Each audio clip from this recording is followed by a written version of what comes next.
The temperature gauge hit the red zone about 40 miles past Rawlins. I noticed it climb for maybe 10 minutes before that, but I kept telling myself it was fine. Probably fine. The Corolla had gotten me through 3 states already, and I figured it could handle one more stretch of Wyoming interstate before I stopped for the night. I was wrong about that. When steam started curling out from under the hood, I eased onto the shoulder and watched my phone signal drop from 2 bars to 1. Then it just sat there. 1 bar. I tried pulling up a map anyway, but the loading wheel spun and gave me nothing. I hadn't slept more than 4 hours the night before, maybe 5 the night before that. The whole month had been applications and rejections, and sitting in my apartment refreshing my email like that would change anything. When the layoffs hit, they gutted the whole department. Not just me, all of us. But somehow that didn't make the job search any easier. So I'd packed what fit in the trunk and pointed the car east. Figured I'd crash with my brother in Pennsylvania for a while. Regroup, whatever that meant. The highway stretched flat and empty in both directions. Late afternoon light, no other cars. I popped the hood and let the engine cool while I checked my phone again. Still 1 bar. I opened the browser and typed "mechanic near me" and waited. It took maybe 2 minutes to load. When it finally did, I got a single result. Sinclair Station, fuel and mechanical services, Medicine Bow, Wyoming. 6 miles ahead. I'd heard of Medicine Bow. Couldn't remember why. Maybe from a podcast or something. Didn't matter. I screenshotted the directions in case the signal dropped completely, then sat in the car for another 20 minutes until the steam stopped and the gauge needle fell back to halfway. The Corolla started fine. I kept it under 50 and watched the temperature the whole way. The Sinclair sign appeared first. Big green dinosaur logo on a tall pole, the kind you can see from a mile off. Then the exit. Then a 2-lane road that curved through dry grass and scattered fence posts before the buildings started. Medicine Bow didn't announce itself. No welcome sign. No population number. Just a cluster of structures that materialized on both sides of the road like they'd been there long enough to forget why. I slowed to 25. The streets were paved but old, cracked in places. A post office, a diner with a gravel lot. A couple of houses set back from the road with metal roofs and bare yards. Everything looked functional, maintained enough. But the whole place felt still in a way that bugged me a little. No people. Not on the sidewalks, not in the parked trucks, not a soul around. I passed a building that might have been a town hall, then a cafe with a wooden sign that just said, "Open." The lights were on inside, but I didn't see anyone through the windows. The Sinclair station sat at the far end of town. Single story, white walls, 2 pumps out front and a garage bay on the side with the door rolled halfway up. I pulled into the lot and parked near the entrance. When I killed the engine, the silence felt heavy. No wind, no birds, just the tick of the cooling motor and my own breathing. I sat there for a second. Then I got out. The air smelled like diesel and dust.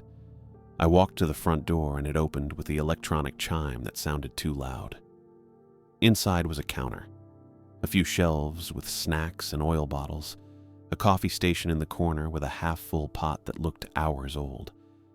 A guy stood behind the register, tall, maybe 6 feet, sandy hair under a Sinclair cap, coveralls stained dark around the pockets and cuffs. He looked up when I came in but didn't say anything right away. "Hey," I said. "My car overheated on the interstate. I need someone to look at it." He nodded once. "Radiator?" "Probably. You let it cool before driving it here?" "Yeah." "Good." He pulled a rag from his pocket and wiped his hands. "Didn't get them any cleaner. I'm Frederick. I'm the only one in town who still works on radiators." "Hudson," I said. He didn't offer to shake hands, just folded the rag and set it on the counter. "I can look at it tomorrow morning. 7:30. That works. Is there a motel around here, or—" "Vicky's got a place, back house apartment. She rents it on Airbnb." I pulled out my phone. Still 1 bar, but it held. I opened the app and searched Medicine Bow, and yeah, there it was. One listing. A small studio behind a main house. $72 a night. The photos looked clean, plain. A bed, a table, a bathroom. That was it. I booked 2 nights. Figured that'd give Frederick time to fix whatever was wrong and me time to get back on the road. Got it, I said. Frederick nodded. Vicky's place is 3 streets over. Take a left out of the lot, second right. Blue house with a gravel drive. Thanks. I started to turn toward the door, but he didn't move. Just stood there looking at me. Not hostile, not friendly. Something in between. You passing through? He asked. Yeah, headed east. Figured. He reached under the counter and pulled out a folded piece of paper, slid it across to me like a receipt. Read this tonight. I picked it up. Plain white printer paper, folded in half. What is it? Rules, he said. Towns got specific ones. Newcomers create problems when they ignore local customs. I unfolded it. 5 lines, printed in a plain font, numbered 1 through 5. 1. Do not open your door after dark unless you called for help. 2. Do not answer knocking unless you know who it is. 3. If you hear your name outside, do not respond. 4. Keep your curtains closed at night. 5. If you break a rule, call town hall immediately. I read them twice. Then I looked up at Frederick. Is this a joke? No. Okay. I waited for him to smile or clarify or something. He didn't. Just stood there. What happens if I don't follow them? You'll find out. That's not really an answer. It's the one I've got. I folded the paper again. It felt absurd, like some kind of small-town hazing thing.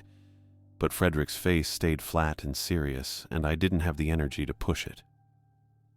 All right, I said. Thanks. 7:30 tomorrow, he said. Got it. I shoved the paper into my pocket and left.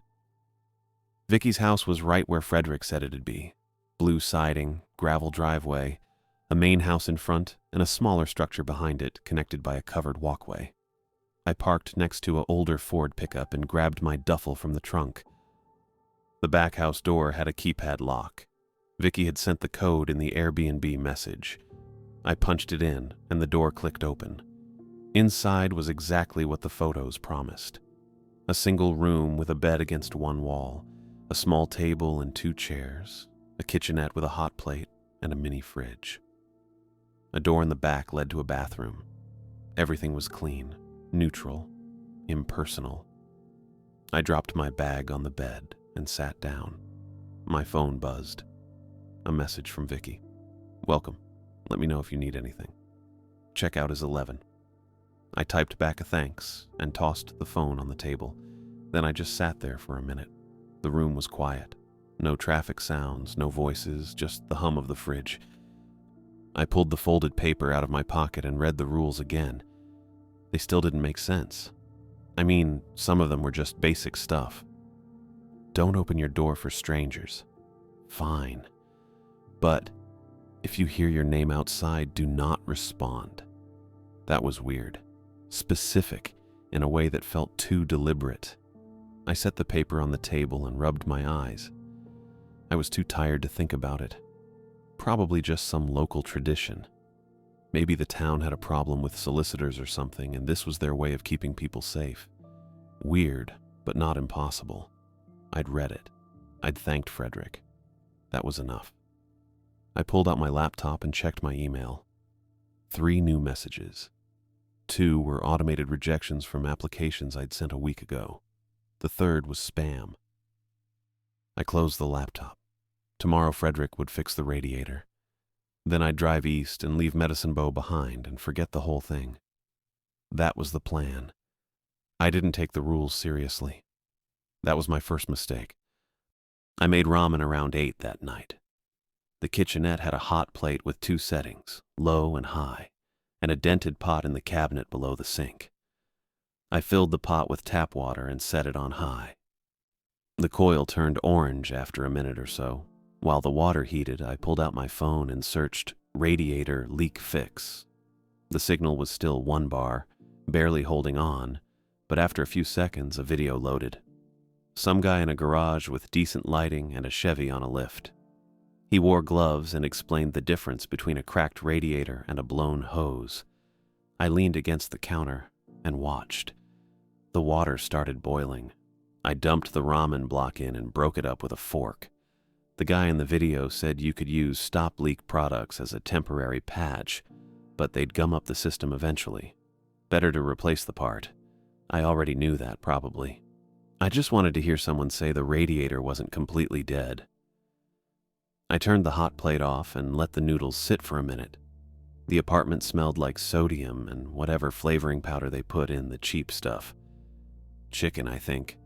I'd grabbed a 12-pack of them from a grocery store outside Laramie because they were on sale and didn't need refrigeration. I ate standing up, scrolling through my phone. Email had nothing new. My brother hadn't texted back yet. I'd sent him a message earlier saying the car broke down and I'd be a day or 2 late. He'd see it eventually. The folded paper with the rules sat on the table where I'd left it. I glanced at it a couple times while I finished the ramen. It still felt ridiculous. Local superstition, maybe. Small towns had weird things sometimes. I remembered a place in Arizona where everyone painted their porch ceilings blue to keep wasps away. Didn't actually work, but people did it anyway. I figured this was the same deal. Some old tradition that stuck around because nobody questioned it. Frederick probably handed that paper to every outsider who came through just to see if they'd take it seriously. I rinsed the pot in the sink and left it on the counter to dry. The video had moved on to autoplay, some other car repair thing I wasn't paying attention to. I locked my phone and set it down. It was a little past 9. Still early, but I was tired. I thought about going to bed, then remembered I hadn't showered since leaving Utah. I grabbed a towel from the shelf near the bathroom and turned the water on. It took a while to get warm. The shower was fine. Small, but the pressure was decent and the drain didn't back up. I stayed under longer than I needed to, just letting the hot water work on my shoulders. I'd been driving for 2 days straight before the car gave out, and my back felt like it. When I got out, the mirror was fogged over. I wiped a section clear with my hand and looked at myself. Same face, tired eyes, hair sticking up weird in the back. I needed a haircut, but that wasn't happening anytime soon. I pulled on a t-shirt and sweatpants and walked back into the main room. My phone said 9:12.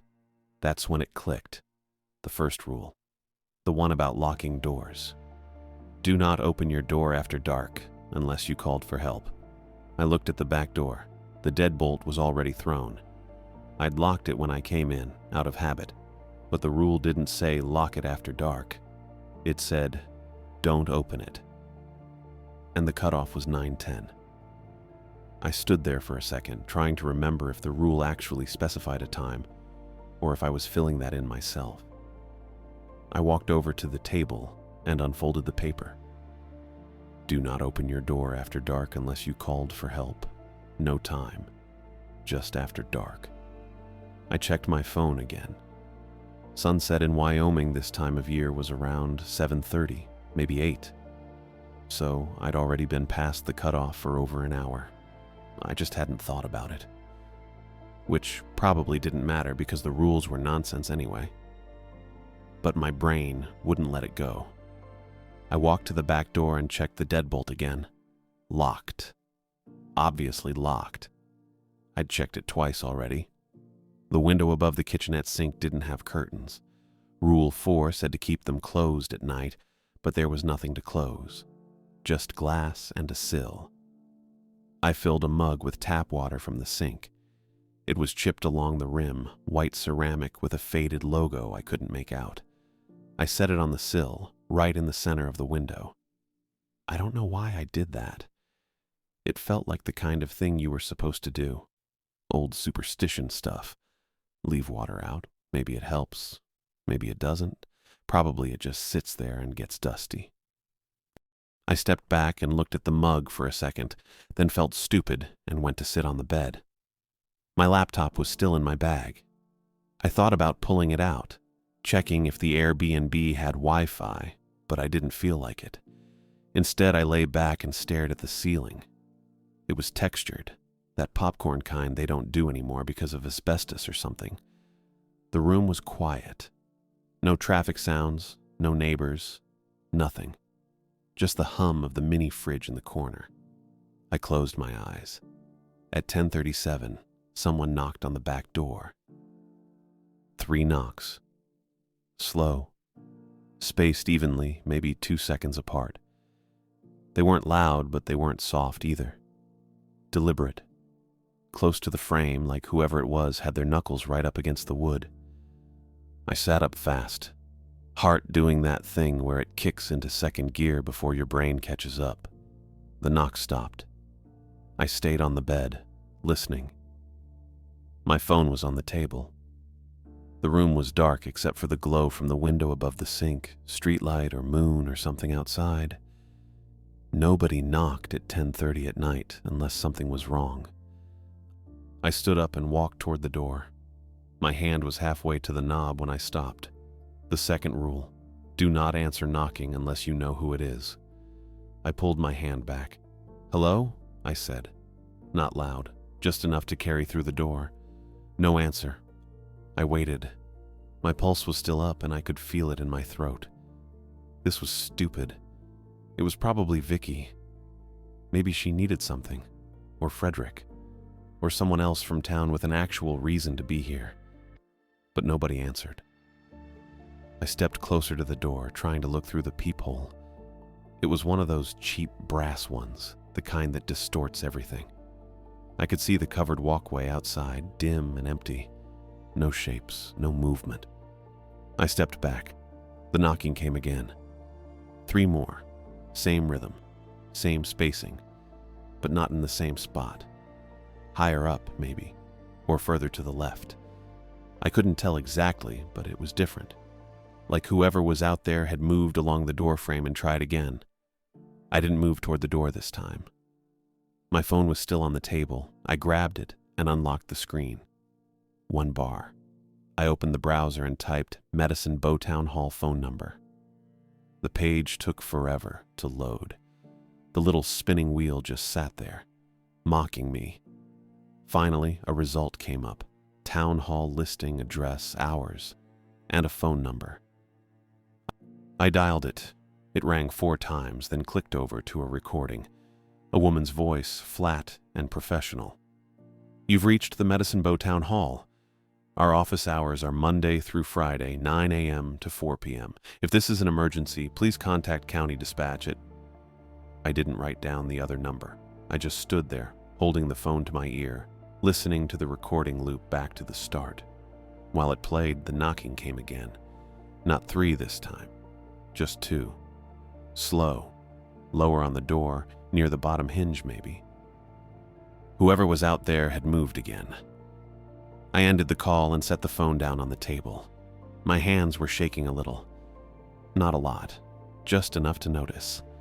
I pulled the folded paper toward me and read through the rules again. Do not open your door after dark unless you called for help. I hadn't opened it. Do not answer knocking unless you know who it is. I didn't know who it was, so I hadn't answered. Technically, I'd said hello, but I didn't open the door. That had to count. The third rule was about hearing your name outside. Nobody had said my name. I looked at the door. Still closed. Deadbolt still thrown. I walked to the window above the sink and looked out. The mug of water sat where I'd left it. Outside, I could see part of the gravel driveway and the side of Vicky's main house. A porch light was on over there, yellow and dim. No movement, no people. I stepped back from the window and sat down at the table. The knocking didn't come again. I waited. 5 minutes. 10. Nothing. My brain kept trying to come up with explanations. Someone got the wrong address. Someone was messing with me. Kids, maybe. Though I hadn't seen any kids in town. Frederick, testing me to see if I'd follow the rules. None of it felt right. I sat there in the dark, listening to the hum of the fridge and the sound of my own breathing, and I realized the rules probably weren't a joke. Something was out there. I didn't know what. But it had knocked on my door 3 separate times, moving each time, and it hadn't said a word. I stayed inside, didn't open the door, didn't look through the peephole again, and I started thinking maybe Frederick had a reason for handing me that paper. I woke up to sunlight coming through the window above the sink. 6:42, according to my phone. The mug of water was still there on the sill. I'd half expected it to be gone or knocked over or something, but it just sat there catching light. The door was still locked. No scratches on it that I could see. No marks. I got dressed and checked the peephole one more time before unlocking the deadbolt. The walkway outside looked completely ordinary. Gray concrete, a little dusty, the main house sitting there with its blue siding and quiet windows. My Corolla parked next to Vicky's truck. That bothered me more than it should have.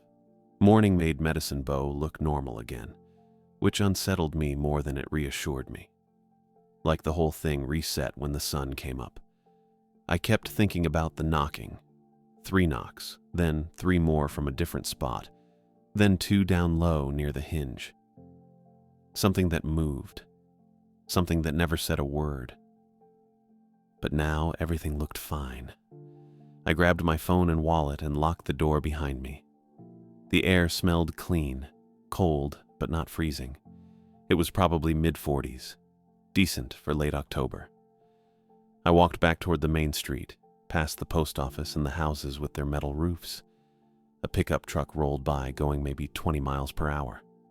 The driver didn't wave or look over, just kept going.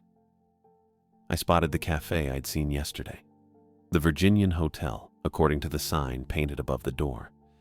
Not really a hotel anymore, I figured. Just the cafe part still operating. The wooden open sign hung in the window, and I could see a few people inside through the glass. I went in. The place was small, maybe 10 tables, half of them occupied. A counter along the back with stools. Everything looked old but clean. Wood paneling on the walls, framed photos of the town from decades ago, a ceiling fan turning slow overhead. It smelled like coffee and bacon grease.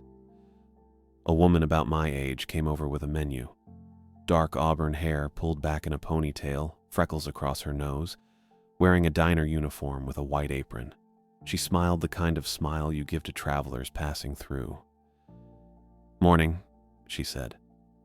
"Just you?" "Yeah." She gestured to a 2-top by the window. I sat. She set the menu down and pulled out a notepad. "Coffee? Please."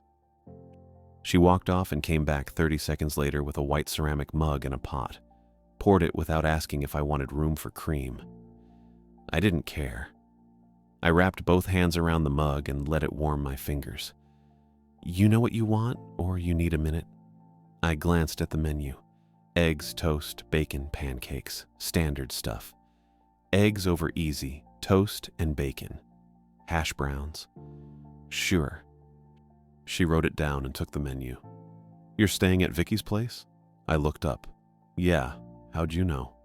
"Small town." She shrugged. "Frederick mentioned you yesterday. Said your car overheated." "Right." I sipped the coffee. It was hot and strong and tasted fine. "He's looking at it this morning. He'll get it sorted." She tucked the notepad into her apron pocket. "I'm Anna, by the way." "Hudson." "Well, welcome to Medicine Bow, Hudson. Food'll be out in a few." She walked back toward the kitchen. I sat there drinking coffee and looking out the window at the empty street. A couple came in and sat at the counter. Anna brought them coffee without asking. They ordered without looking at menus. Everyone seemed normal. Calm. Like last night didn't happen. Anna came back with my food maybe 10 minutes later. Eggs cooked right, bacon crispy, toast with butter already spread on it. Hash browns golden and salted. I started eating. She refilled my coffee without me asking. You heading out today? She asked. Depends on the car. Probably tomorrow. She nodded, hesitated. Then she set the pot down on my table and leaned in a little, lowering her voice. Frederick gave you the paper, right? I stopped chewing, swallowed. The rules? Yeah, he did. Okay, good. She glanced toward the couple at the counter, then back to me. People get careless with screens. I blinked. Screens? Phones, laptops. The blue light shows through curtains at night and people forget that counts. She said it carefully, like she was trying not to sound crazy. Just make sure your curtains are closed if you're using anything with a screen after dark. That's all. I set my fork down. The rules didn't mention that. It's part of Rule 4. Keep your curtains closed at night. Doesn't matter what the light source is. She picked up the coffee pot again. A lot of travelers don't think about it. They close the curtains, but then they're on their phone in bed, and the glow comes through the fabric. It's not thick enough to block it. I looked at her. She looked back, totally serious. Okay, I said. Thanks. She nodded like I'd just agreed to something reasonable. Let me know if you need anything else. She walked off. I sat there staring at my eggs. Part of me wanted to laugh. Part of me wanted to pack up and leave the car behind and hitch a ride out of here. But I just kept eating. The eggs were good, the toast was fine. The bacon was exactly what bacon should be. I nodded like I understood while still filing it under small-town weirdness. Maybe everyone here bought into some local superstition. Maybe it was a prank they played on outsiders. Maybe they were all in on it, and Frederick and Anna had some bet going about how long it'd take me to freak out. But the knocking last night didn't feel like a prank. I finished breakfast, left a $10 bill on the table, and walked out. The Sinclair station looked the same as yesterday. 2 pumps, white walls, garage bay with the door rolled all the way up now. My Corolla was already inside. Hood popped, Frederick standing next to it with a work light clipped to the frame. I walked into the bay. It smelled like motor oil and old concrete. Frederick glanced over. Morning, he said. Morning. He turned back to the engine. Radiator's fine. Hose cracked. I stepped closer. He pointed with a wrench at a black rubber hose running from the top of the radiator. There was a split maybe 2 inches long, dried coolant crusted around the edges. Upper radiator hose, he said. Clamps worn too. That's why it blew. Can you fix it? Already ordered the parts. Should be here in an hour. He set the wrench down on a rolling tray. $40 part, $20 for labor. I'll have it done by noon. That's it? That's it. I let out a breath I didn't know I was holding. Thanks. You get settled at Vicky's, okay? Yeah, place is fine. He nodded, picked up a rag and wiped his hands. I stood there for a second, trying to figure out how to bring it up. So, I said, the rules. Frederick didn't look up, just kept wiping his hands. Is that a real thing, or... It's real. Okay, but what does that mean? I tried to keep my tone light, like I was joking, like I wasn't actually asking. What happens if someone breaks them? They get a fine or something? Frederick tossed the rag onto the tray. He looked at me then, and his face didn't change. No humor, no irritation, just flat. You didn't open the door last night. It wasn't a question. I stared at him. How did you... Because you're still here. He turned back to the engine. And you're not acting like someone who saw something they shouldn't have. My stomach dropped a little. Someone knocked. I figured. 3 times, different spots on the door. Frederick reached for a socket wrench, and you didn't answer. No. Good. He said it the same way Anna said it when I confirmed I had the rules. Like I'd passed some kind of test I didn't know I was taking. I leaned against the workbench. What was it? Don't know. Doesn't matter. It knocked on my door. It knocked on a lot of doors. Frederick loosened a bolt near the hose clamp. That's what it does. What is it? He paused, set the wrench down, straightened up and looked at me. Town sits beside the tracks, he said. Things come through at night that aren't freight. I waited. Rules don't stop anything from arriving, he continued. They stop it from noticing you. I opened my mouth, closed it. That doesn't make sense. It doesn't have to. So what? Something just wanders around knocking on doors, and if you answer it, what? It kills you? Frederick picked up the wrench again. Some people disappear, some people don't. Depends on what noticed them and what they did after. That's not an answer. It's the one I have. Same thing he said yesterday. I rubbed my face with both hands. This is insane. Maybe. He went back to loosening the clamp. But you didn't open the door. I stood there watching him work. My brain kept trying to rationalize it. Someone messing with me, a person, not a thing. Maybe a drifter or someone with a mental illness who wandered through town at night. That made more sense than whatever Frederick was implying, but the knocking moved. 3 knocks in one spot, 3 in another, 2 down low. A person could do that. A person could absolutely do that. Except no person I'd ever met would knock like that and never say a word. Never call out a name or ask a question. Just knock and move and knock again. Is it every night? I asked. No. Is it random? Seems like it.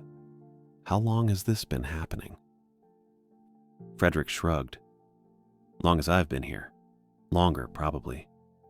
And people just live with it. People follow the rules. He glanced at me. The ones who don't stay long.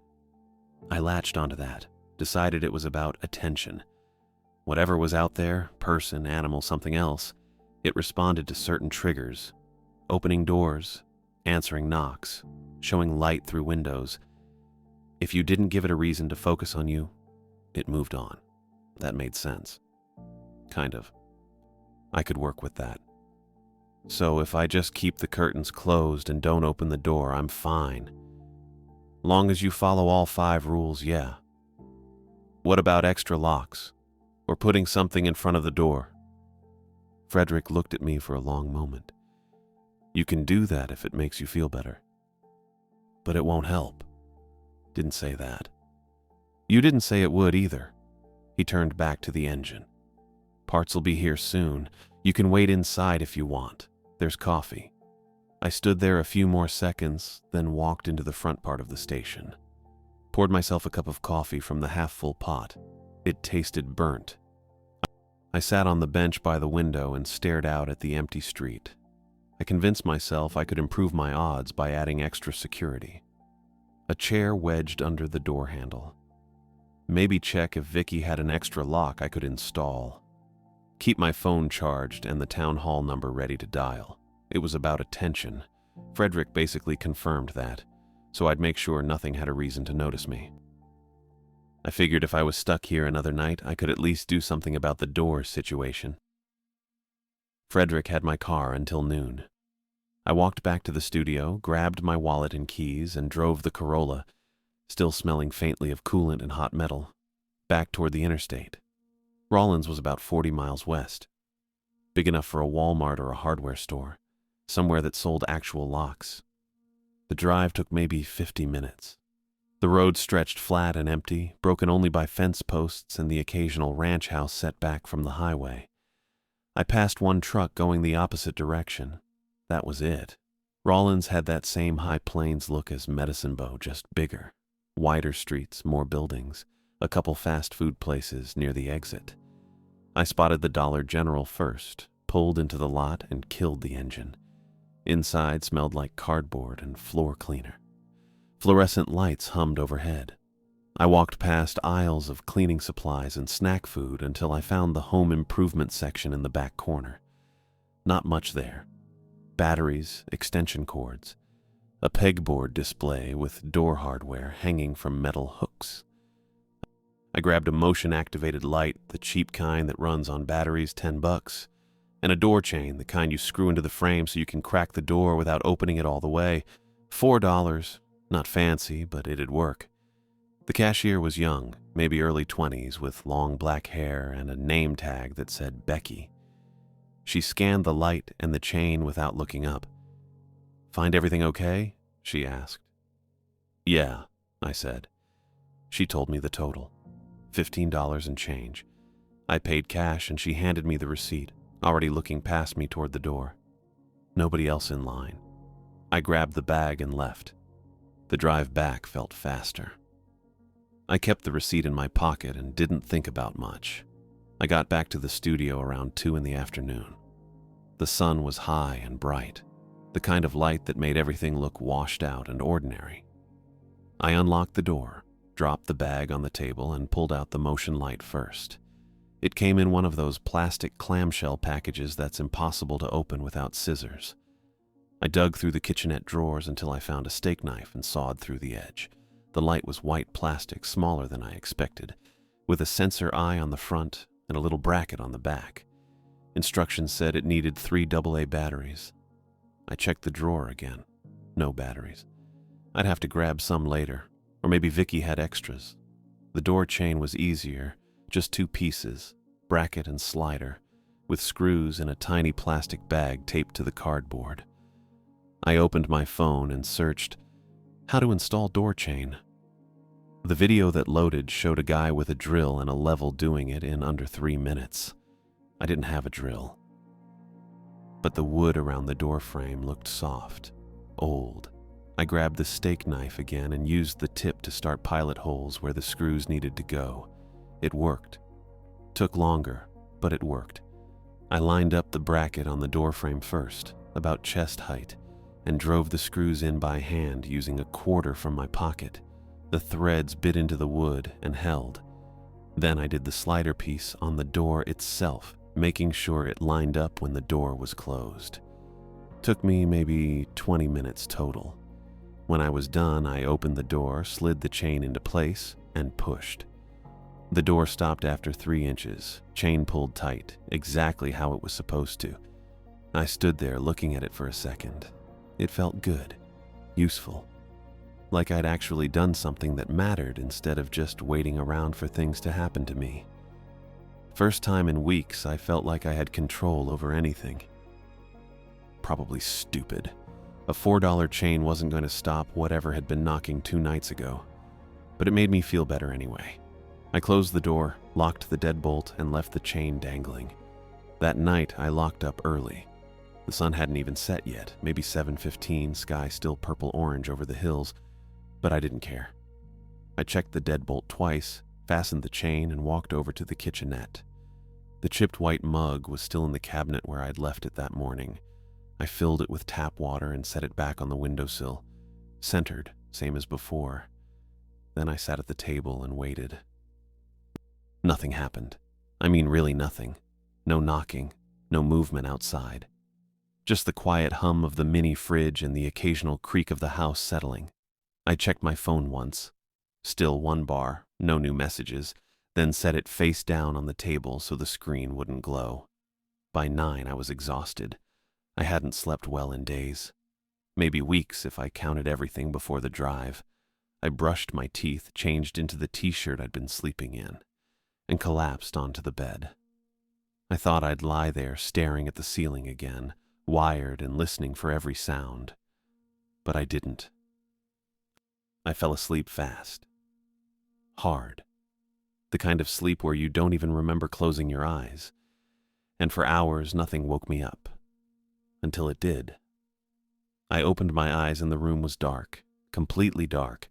My brain felt slow and thick, still halfway in a dream I couldn't remember.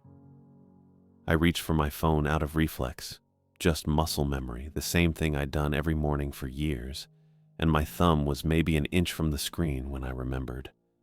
Blue light. Anna had said it. Screens counted. I froze, thumb hovering, heart suddenly loud in my chest. Across the room, my laptop. I'd left it half open on the table. Stupid, so stupid. Woke from sleep mode. The screen flared to life and cast pale blue light across the floor, up the wall, onto the ceiling. I didn't move, didn't breathe. The room looked wrong.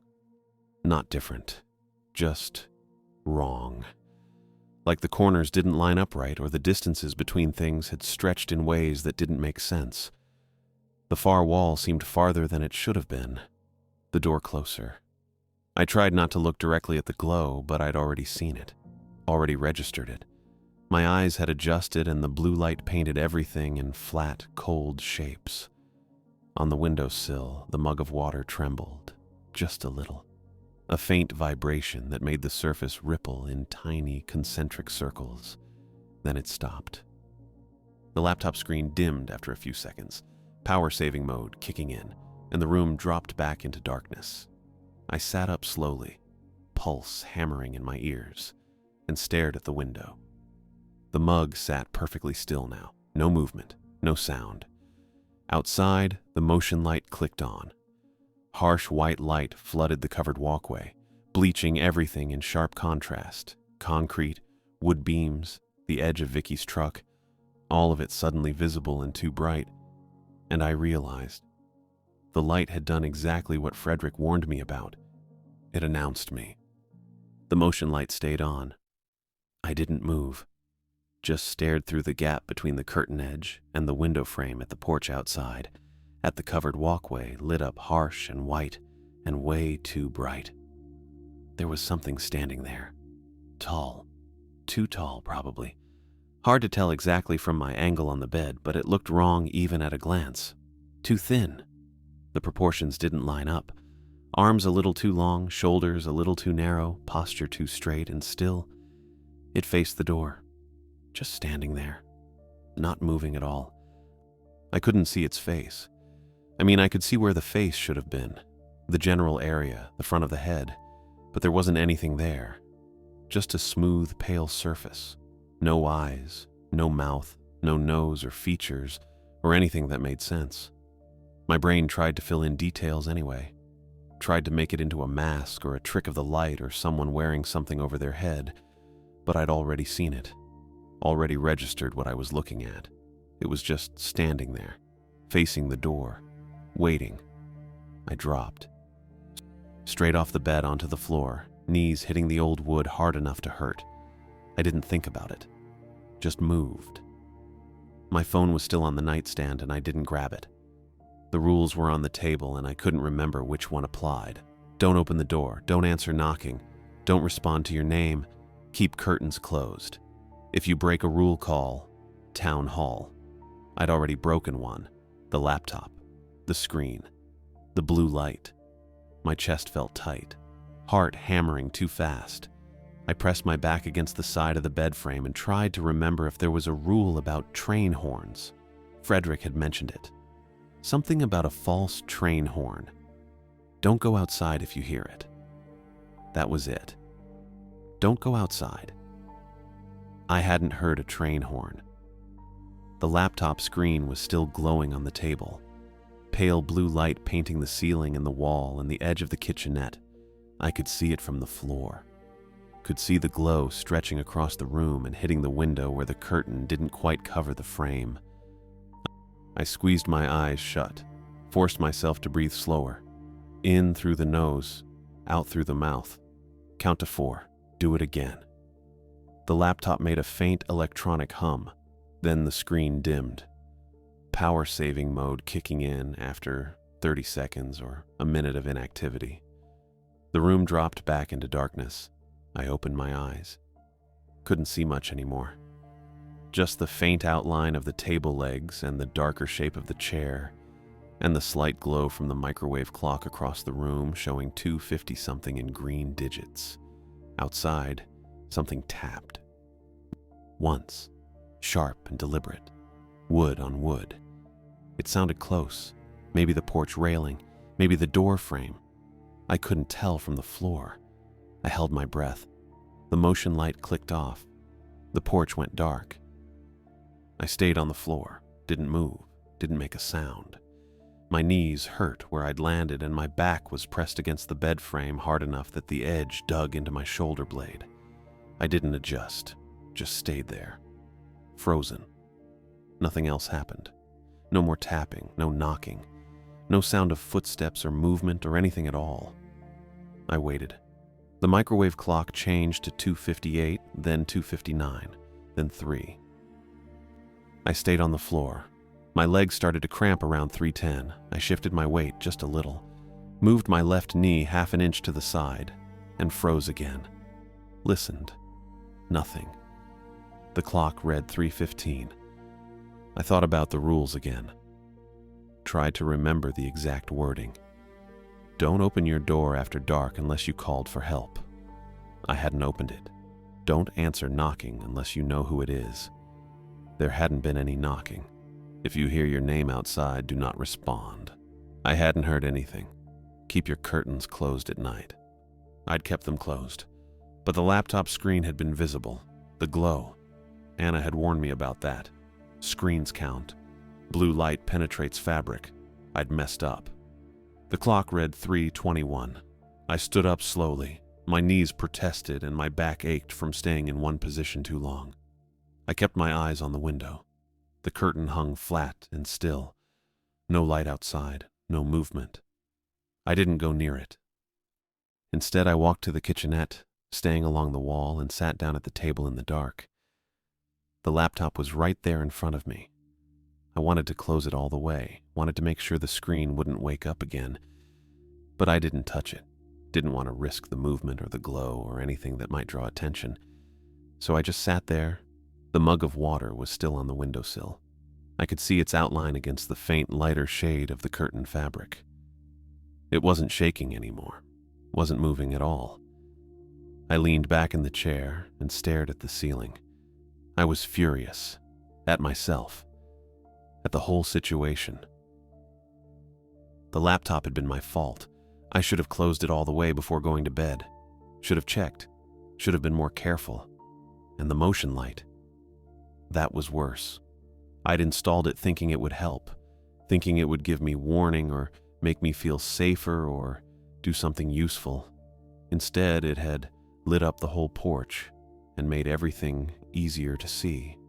Made me easier to see. Frederick had tried to warn me. Sort of. He'd said I could add extra locks if it made me feel better, but he hadn't said it would actually help. I'd missed that. Hadn't picked up on the tone. I rubbed my eyes. They felt dry and tired, and I wanted to sleep, but I wasn't going to. Not until morning. Not until the sun came up and the rules didn't apply anymore. The clock read 3:42. I sat there and waited. By 4:30, the sky started to lighten, just barely. A faint grayish tinge at the edges of the curtain that grew slowly into something closer to dim blue. By 5:15, I could see the room clearly again. Table, chairs, kitchenette, bed against the wall. Everything normal, everything safe. I finally closed the laptop. The next day felt fine. It felt normal, safe. The sun was up and the porch was empty, and there was nothing outside except gravel and Vicky's truck and the main house with blue siding.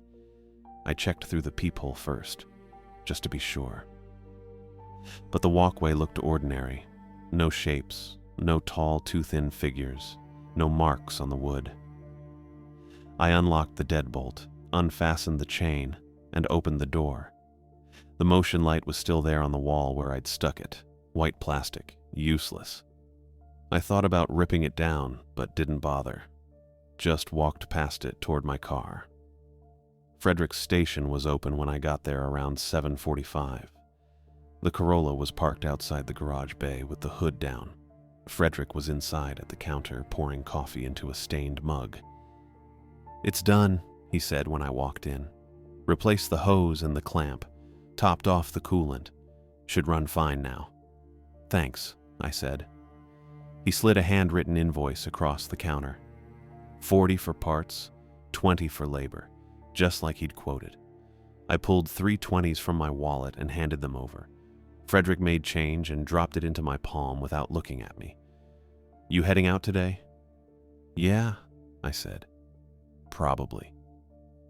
He nodded, didn't ask anything else, didn't mention the rules or the knocking or anything that had happened last night. Just handed me the keys and went back to his coffee. I walked to the Corolla, got in, and turned the key. The engine started smooth. No overheating smell, no steam.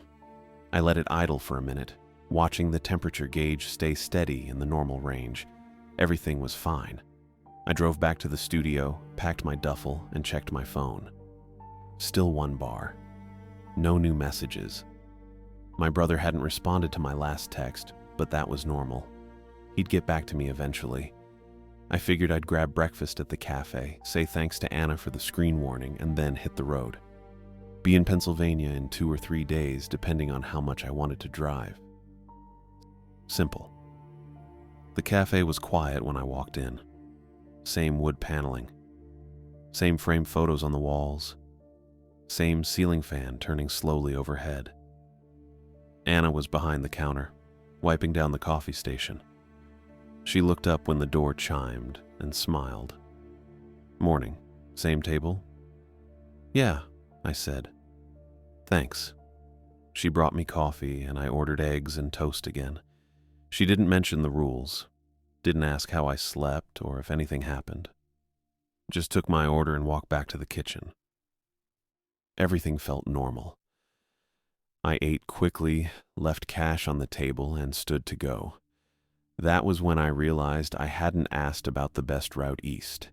I'd been using my phone for directions before, but the signal here was garbage and I didn't trust it to load maps reliably once I got back on the highway. Anna was refilling someone else's coffee 2 tables over.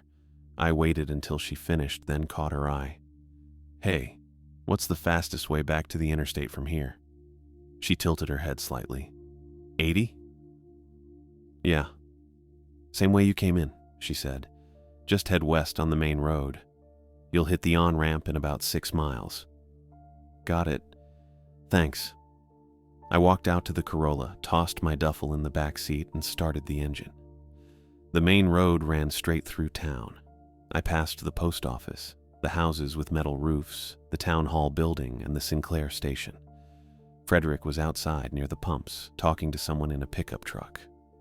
He didn't wave. I kept driving.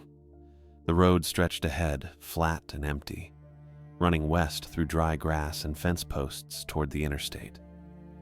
I drove for maybe 3 minutes, 4 tops. Then I saw the post office again. Same building, same faded paint, same metal roof. I slowed down, checked the road. I was still heading west, hadn't turned around, hadn't made any turns at all. But there it was, post office on my right, then the houses with metal roofs, then the cafe with the wooden open sign. I kept driving. The town hall building passed on my left. Then the Sinclair station. Frederick was still outside, still talking to the guy in the pickup truck. Same position, same posture. The road kept going straight ahead, through dry grass and fence posts. I drove for another 3 or 4 minutes. The post office appeared again. I pulled over, put the car in park, sat there staring at the same faded paint and metal roof I'd just passed twice. My hands were shaking a little. I gripped the wheel tighter. Okay. I'd gotten turned around somehow, missed a turn or taken a wrong street or something. Small towns were confusing. Streets didn't always make sense. I pulled out my phone. 1 bar. I opened maps and waited for it to load. The spinning wheel appeared, kept spinning. Nothing loaded. I tried again. Same result. I set the phone down and looked at the road ahead. It ran straight west. No curves. No intersections I could see. Just flat, empty pavement stretching toward the horizon. I put the car back in drive and kept going.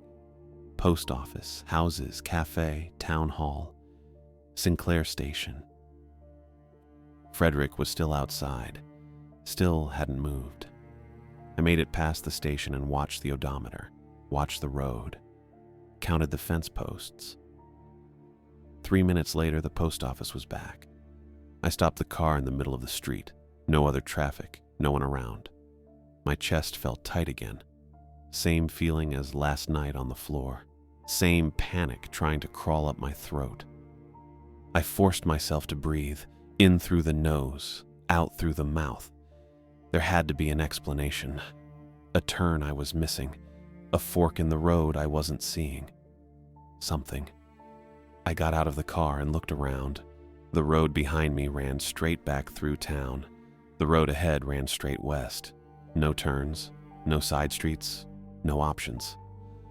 I got back in the car and tried heading east instead. The road curved slightly after the first house. I followed it, past Vicky's blue house with the gravel driveway. Past 2 more houses I didn't recognize. Then the road just stopped. Not a dead end exactly. More like the pavement faded into gravel, and the gravel faded into dirt, and the dirt faded into scrub grass and nothing. I sat there staring at where the road used to be. Then I turned around and drove back toward town. I turned the GPS back on after that third dead-end drive east. Figured maybe I'd just missed something. The screen loaded, showed my position as a blue dot in Medicine Bow, and immediately plotted a route to Interstate 80 West. 12 minutes, straight shot. I followed it. The voice told me to turn right in 0.3 miles. I turned right, past a house I didn't recognize, then another. The road curved left and I ended up on a county route marked CR 487. The GPS recalculated. It told me to continue for 2.1 miles, then turn left. I turned left, drove past fence posts and empty grass, saw a grain silo in the distance that I hadn't noticed before. The road bent right, then straightened. I kept going. The GPS said to turn right in half a mile. I turned right, and there was the Virginian Hotel, same wooden sign, same gravel lot with 3 pickups parked out front. I'd just driven a full loop. I pulled over and stared at the GPS. It was still showing the route to I-80. Still said 12 minutes. I tapped the screen and zoomed out. The map looked normal. Roads branching off in different directions. Town labeled clearly. Interstate marked in blue to the west. I started driving again. This time I ignored the first turn and kept going straight. The GPS recalculated. Told me to make a U-turn. I didn't. I just followed the road in front of me, watching the odometer tick up. 1 mile, 2 miles, 3. The road curved left, then right, then left again. And there was the Virginian Hotel. I actually laughed. Not because it was funny, just because I didn't know what else to do. I turned the GPS off, tossed the phone onto the passenger seat, pulled back onto the road and decided to follow the signs instead. There was one up ahead, white with black letters. Interstate 80 West, 6 miles. I followed it, drove through town heading west, past the post office, past the houses with metal roofs, saw another sign at the far edge of town. Same thing. Interstate 80 West, 6 miles. I kept going. The road stayed straight for maybe 2 minutes. Then it curved, not sharply. Just a gentle bend to the right. I followed it. Past more fence posts, more grass, a rusted tractor sitting in a field. Then another sign. Interstate 80 West, 6 miles. And past that, the post office. I checked the odometer. I'd driven 7 miles since the last time I saw it. I kept driving. Past the cafe. Past town hall. Past the Sinclair station where Frederick was standing outside near the pumps talking to a guy in a pickup truck. Same guy. Same position. Same conversation. Probably. 3 minutes later, I passed the post office again. This time, I didn't stop. I just kept going. Past the whole sequence again. Post office, houses, cafe, town hall, Sinclair. Frederick still standing there, still talking. I counted this time. 3 minutes and 40 seconds between loops. I made it through 6 loops before I finally pulled into the Sinclair lot and parked next to the pumps. My hands were shaking, not a lot, just enough that I had to grip the wheel for a second before getting out. Frederick saw me. He said something to the guy in the pickup, then walked over. Didn't say anything at first, just looked at me. "Can't get out," I said. "I know. I've been driving for 40 minutes, same roads, same buildings. GPS doesn't work, signs don't work. I keep ending up back here." Frederick nodded. "Yeah." I waited for more. He didn't offer it. "So what do I do?" I asked.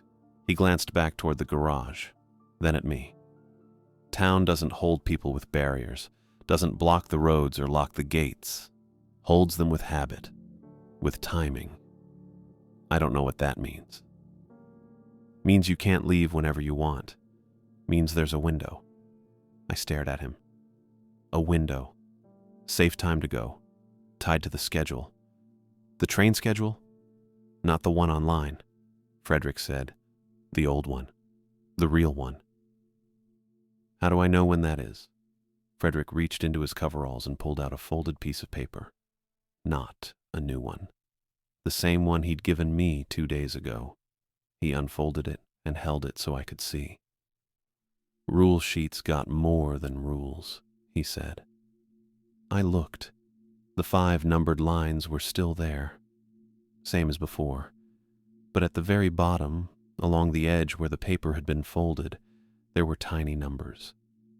I hadn't noticed them before, probably because they were small, really small, printed in light gray ink that barely stood out against the white. I leaned closer. The numbers looked like dates or times. There was a sequence running horizontally, each one separated by a dash, and one of them was circled in pencil. 3:07 to 3:12 a.m., Frederick said. "Westbound freight, that's your window." "Tonight?" "Yeah." "And if I leave during that window, the roads work?" "If you follow the rules until then," Frederick said. "And if nothing's still paying attention when the train comes through." I felt something cold settle in my chest. What if it is? Frederick folded the paper back up and handed it to me. "Then you stay another night and try again." I drove back to Vicky's place, parked in the same spot, went inside and locked the door, sat at the table and unfolded the paper again. The numbers were there. Definitely.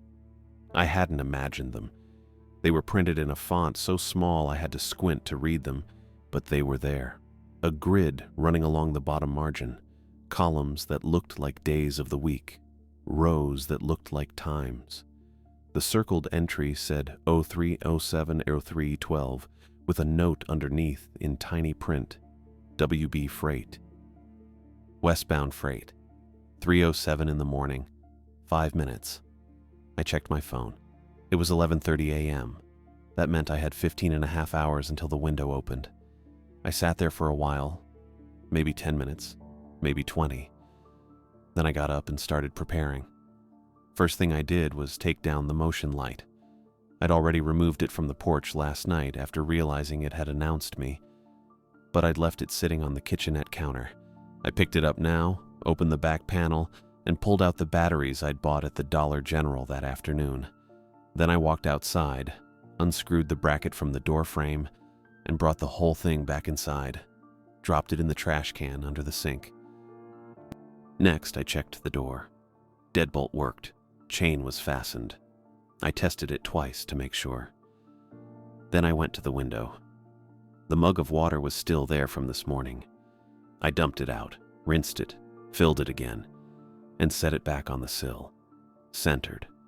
Same as before. I closed the curtains, checked that there were no gaps, no light coming through. Then I grabbed my laptop and phone, shut the laptop completely. Not sleep mode, full shutdown. Held the power button until the screen went black, and stayed black. I put it in my duffel bag and zipped the bag closed. The phone I turned face down on the table. Then I changed my mind and put it in the duffel too. I sat back down, checked the time on the microwave. 11:53 a.m., 15 hours to go. I didn't leave the apartment, didn't go to the cafe, didn't walk around town. I just stayed inside and waited. At some point, I ate. Ramen again. Same dented pot, same hot plate. I didn't taste it. At 7 p.m., I checked the deadbolt. Still locked. I fastened the chain even though it was already fastened. At 8:15, the sun went down. I watched the light fade at the curtain edges until it was gone. At 9:10, I locked the door again. I know it was already locked. I just needed to check. I sat at the table in the dark. The only light was the microwave clock. Green numbers, 9:14, 9:15, 9:16. At some point, I moved to the bed, sat on the edge with my back against the wall. I didn't lie down, didn't close my eyes, just sat there, watching the room.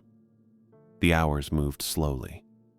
Microwave said 10:30, then 11, then 11:45.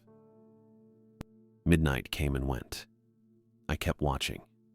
At 1:15 a.m., I heard the first train horn, distant, west of town. The same low sound I'd heard before. I didn't move.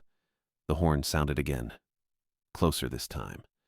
But I didn't hear the rumble, didn't hear the tracks, didn't hear anything except the horn itself. I stayed on the bed, kept my breathing slow. The horn sounded a third time. Close, really close, like it was right outside the window. But the tracks were silent. I understood then. It wasn't a train. It was the same thing Frederick had warned me about. The imitation. The thing that sounded like a train to make you think it was safe to go outside. I lay flat on the bed, pressed my face into the pillow, held my breath. The horn didn't sound again. I waited. 1 minute, 2, 5. Nothing. At 3:04 a.m., I sat up, checked the microwave. 3 minutes until the window opened. At 3:06, the knocking started. 3 slow knocks on the back door. Same rhythm as before. Deliberate, evenly spaced. I didn't move. The knocks came again. Different spot, higher on the door. I slid off the bed onto the floor, crawled toward the kitchenette. My knee hit the table leg and I froze, but nothing outside reacted. There was a landline phone on the wall near the sink. I'd seen it when I first arrived, but figured it was dead. Probably disconnected. Most places didn't keep landlines anymore. I reached up and lifted the receiver. Dial tone. I pressed redial. Didn't know what number it would call. Didn't know if it would work.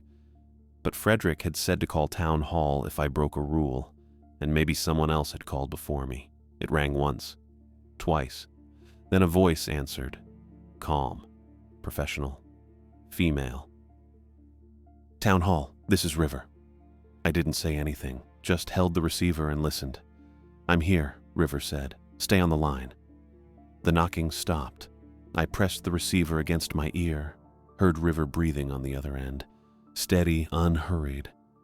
Something scraped the siding outside, long and slow, like nails or claws dragging across wood. River stayed quiet. So did I. Then at 3:08 a.m., the real train came through. I heard it before I felt it. A low rumble building from the west, growing louder. The windows started shaking. The floor vibrated. The whole apartment rattled as the freight roared past on the tracks I couldn't see. The scraping sound outside stopped. The train kept going, 30 seconds, 40, a full minute of noise and vibration. Then it faded. The rumble moved east. The shaking stopped. The line clicked, once, then went dead. I stayed on the floor holding the receiver until 3:13 a.m. Then I hung up and crawled back to the bed. Morning came eventually. I didn't sleep, just waited until the light came back. At 7:30, I packed my duffel, checked the room one last time. The mug was still on the sill. The door was still locked. Everything looked normal. I unlocked the deadbolt, unfastened the chain, opened the door. The porch was empty. The walkway was empty. My car was parked where I'd left it. I loaded the duffel into the trunk and got in. Turned the key. The engine started smooth. I pulled up the GPS. It loaded normally. Showed the route to I-80. 12 minutes. I drove to the Sinclair station first.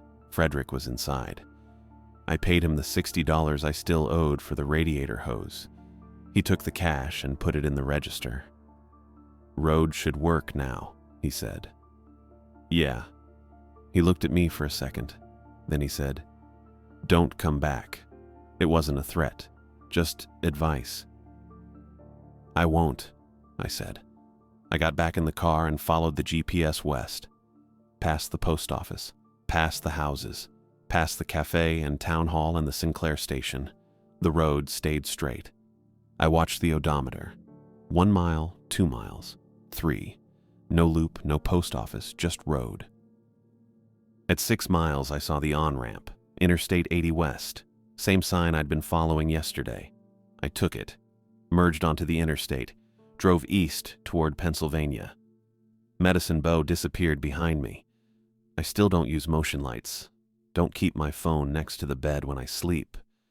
Don't treat rules like they're suggestions or folklore, because I know something noticed me that first night, and I know I barely made it out. And I know if I ever give permission again, if I ever open the door or answer the knocking or let the blue light show, I won't get another window. That's just how it works.